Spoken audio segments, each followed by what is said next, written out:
श्री शिवाय नमस्तुभ्यम। ओम नमः शिवाय।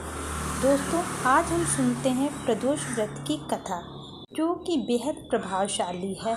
जो प्राणी प्रदोष व्रत का विधिवत व्रत करके शंकर भगवान व माता पार्वती की पूजा करता है, उस पर नीलकंठ महादेव अनुकंपा करके उसका घर खुशियों से भर देते हैं।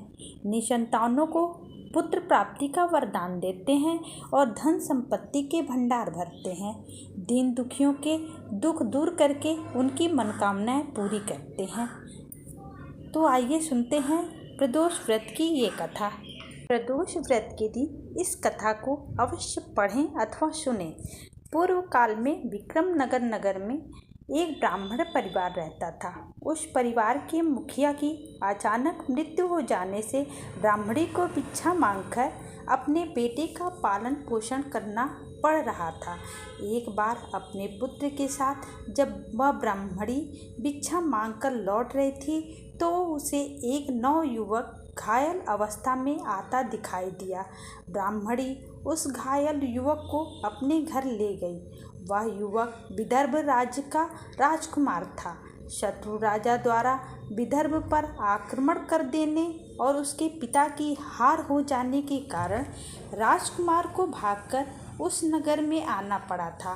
ब्राह्मणी के घर में रहने के कारण उसके पुत्र और राजकुमार में दोस्ती हो गई। एक दिन ब्राह्मणी का बेटा राजकुमार के साथ उस नगर के बाहर वन में घूमने गया। उस वन में कुछ गंधर्व कन्याएं भी घूमने आई थीं। उन कन्याओं के साथ गंधर्व राजकुमारी भी थी। राजकुमार ने राजकुमारी को देखा। राजकुमारी बहुत सुंदर थी। राजकुमारी को भी राजकुमार बहुत अच्छा लगा। दोनों ने आपस में खूब बातें की। अगले दिन राजकुमारी राजकुमार को अपने माता पिता से मिलाने ले गई। राजकुमार को गंधर्व राजकुमारी के माता पिता ने बहुत पसंद किया।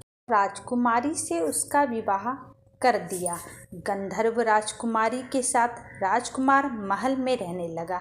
ब्राह्मणी सौम्य प्रदोष का विधिवत पूजन किया करती थी और व्रत किया करती थी। अतः शंकर भगवान की अनुकंपा से जल्द ही राजकुमार ब्राह्मणी और उसके बेटे को भी महल में ले गया। सब मिलकर आनंद पूर्वक रहने लगे। कुछ दिनों पश्चात राजकुमार ने गंधर्व सेना के साथ विदर्भ पर आक्रमण कर दिया। विदर्भ के शत्रु राजा की पराजय हुई और वह युद्ध में मारा गया। तब राजकुमार विदर्भ का राजा बना और ब्राह्मणी के बेटे को उसने अपना मंत्री बना लिया। ब्राह्मणी के सौम्य प्रदोष व्रत करने से उसके सभी दुख नष्ट हो गए।